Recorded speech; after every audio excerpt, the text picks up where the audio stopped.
Hello everyone, welcome to my channel. If you are new, don't forget to like, comment, and subscribe, and welcome back to all my returning subscribers. So I'm super excited to be filming this video because I'm going to be trying a new product. I always do my shirts with either regular heat transfer vinyl, sublimation, or my amazing DTF to sublimation hack that I always love to use. So this new item right here is pretty new to me. I don't know if you guys heard the glow in the dark 3D puff heat transfer vinyl, but I personally never used it, so this is gonna be a first for me. So it's gonna be an honest review. It's just like using regular HTV, but it's gonna be glow in the dark and it's gonna be puffed up, right? So this is from the company CenDale. So before I go further, I wanted to personally say thank you so much, CenDale, for reaching out to me and asking me if I wanted to try out one of your products. I am super excited to be able to do this video. So if you would like to purchase this product, guys, I'm gonna have my code down below, my link that you can be able to use so you can be able to save some money off of your glow in the dark heat transfer 3D puff vinyl. And they did also send me over their DTF powder and their film, so I'm just waiting on that to come. But I wanted to do this video first because I was just super excited that I was able to receive this yesterday, and I was like, I have to film this video. So this is part one of 2 products from CenDale. So this comes in 5 different colors, and it's easy to use, easy to weed. And these are the 5 colors that they have. And as you can see, where it has the black background, this is how it will look when it's glow in the dark. And of course, I'm gonna show you guys once I'm done. I'm gonna go to my bathroom, turn off the light, and show you guys. Hopefully the camera can catch it, which I'm pretty sure it will. Inside of this paper, behind it, it also comes with instructions. So just make sure that when you use this, you just follow the steps in order to be able to get the best results, okay? And I'm going to be using my Cricut machine, and I'm also going to be maybe choosing a design from the Cricut app or making my own up. I'm not sure, so I'll show you guys throughout the video. I'm gonna be using one of my son's shirts because he loves glow in the dark, so why not? And I don't know which color I am gonna go with, but you will see. But again, thank you so much, CenDale, for reaching out to me. I'm super excited to be testing this out. So without further ado, guys, let's jump right into the video. Okay, so I have my son's shirt. I'm going with this blue color, this light blue. I'm gonna go with the off-white. I'm going to place it onto the cutting mat. You want to put it always shining side down, just like if you was using regular heat transfer vinyl for your shirts. Make sure that you put it shining side down, matte side up. So I'm going to go ahead and use my squeegee, my scraper, however you want to call it. I have this one and I have the regular Cricut one too. You just want to lay this down nicely onto the mat. And once you have it onto the mat, all you're going to do is place it into the machine. And then once I send the design over to the machine, these buttons on the side, as you can see, they're gonna blink so that I can be able to feed the mat into the machine and then press the cutting button so that it can cut it. I also have my heat press. It already preheated. I have it on 284 degrees for 15 seconds.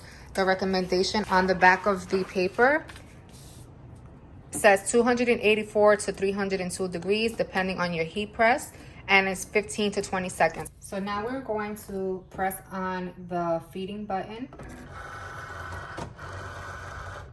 And before I press on the cutting button, you want to make sure that you have the dial set on iron on. I have mine set on iron on plus. You can use that setting as well, or you can just use regular iron on. So now I'm going to click on the cutting button.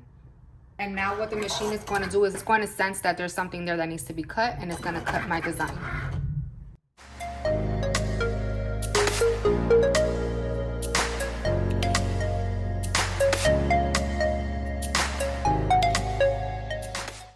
So once the machine has finished cutting your design, you can cut around it so that you can be able to use the excess amount of the vinyl for anything else. So I'm gonna go ahead and cut straight.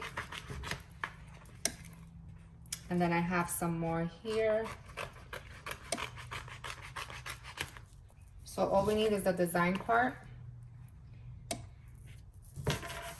I don't know if I said it prior to putting the image into the machine to cut, but you always want to make sure you mirror your image. Whatever image you're doing, you want to make sure you mirror your image, whether you're sublimating, whether you're using heat transfer vinyl or the DTF to sublimation hack that I showed you guys.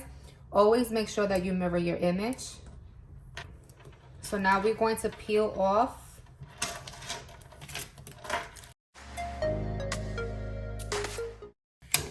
And it's coming off so nice. It's not giving me any problems at all. And then whatever you cannot take out with your fingers, you can go ahead and use your weeding tool and just weed out the little parts, as you can see. Make sure you get every part out, because I've had mistakes in the past with, you know, regular vinyl, of leaving some little pieces and I don't realize it until after I have it pressed onto the shirt. So just make sure that you weed every part out of your design. And I just chose a simple design from Etsy.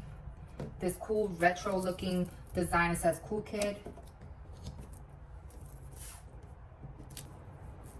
So we're almost done weeding everything out. I just have this piece right here.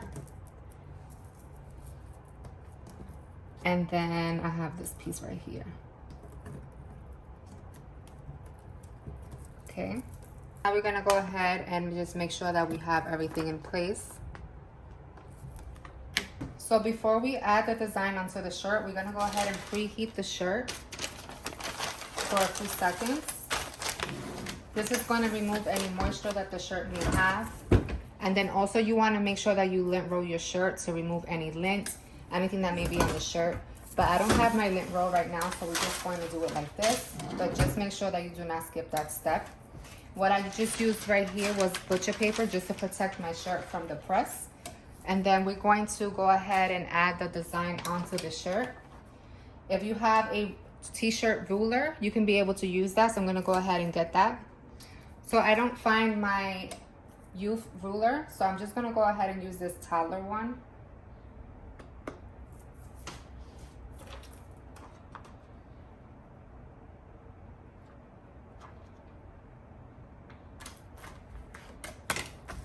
Okay, so you can use a butcher paper or a Teflon sheet to be able to put it on top of the design and protect it from the press, or you can just press it like this. I'm gonna go ahead and use my butcher paper, and then I'm going to close this for 15 seconds.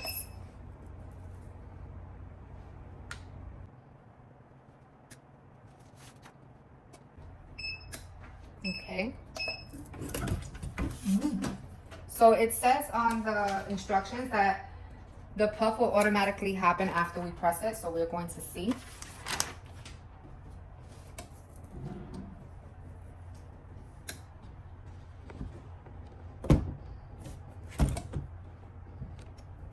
So as you can see, it automatically puffed up. And now I'm just gonna peel off this film, and it comes off smoothly.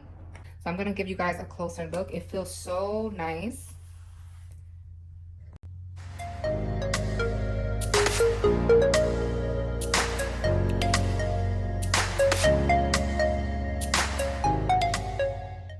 Okay guys, so I'm in the bathroom. I hope you guys can see it, but look how awesome this is. Glow in the dark 3D heat transfer puff vinyl. And I showed my son and he's super excited to be able to put this on. And there you have it, guys. Thank you so much for tuning in and watching me make this cool shirt, this cool design using CenDale's 3D puff glow in the dark heat transfer vinyl. Once again, thank you so much, CenDale, for sending me this product. I absolutely love it. My son loves it. And if you guys want to be able to save money and try this out for yourself, do not forget to click the link down below so that you can use my code to save some money off and purchase your product. My next video, like I said, I will be showing you guys their DTF powder and film, and then we're going to create something fun, something cool, and you can be able to save some money off of that as well. So I see you all in my next video. Do not forget to like, comment, and subscribe, and click on that bell notification so you can be notified when I post new videos.